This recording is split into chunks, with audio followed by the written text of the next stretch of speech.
In Naggaroth, after having lots of difficulty finding a replacement for Ostankya, and the fact that people started getting awfully scared by 20-stack armies getting same-day shipped to their back door, the lobby decided to stop looking for replacements and collectively decided that it's time for Mother Stanky to permanently retire.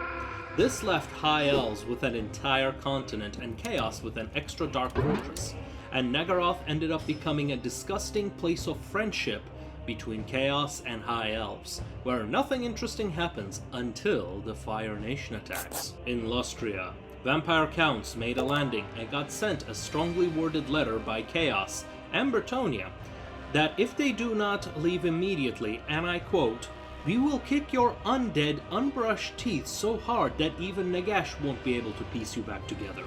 What? Which initially vampires ignored until Archaon's fully gold chevroned army, composed of chosen and unspeakable horrors, showed up on the horizon.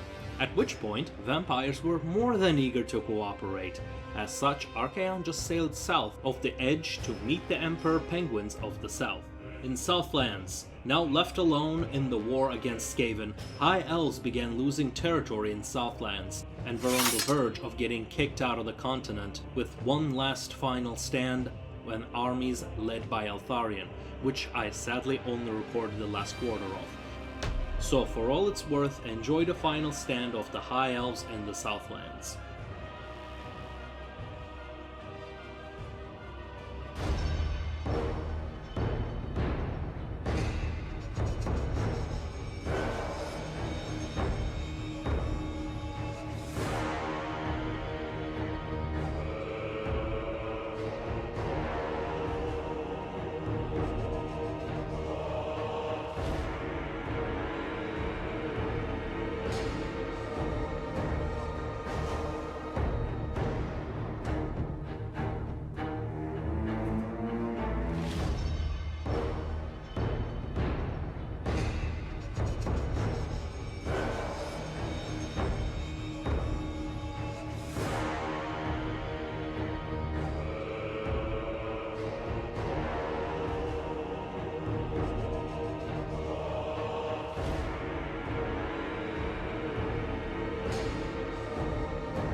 Skaven had decided to keep the High Elves with just a token province in the area and sign a peace treaty.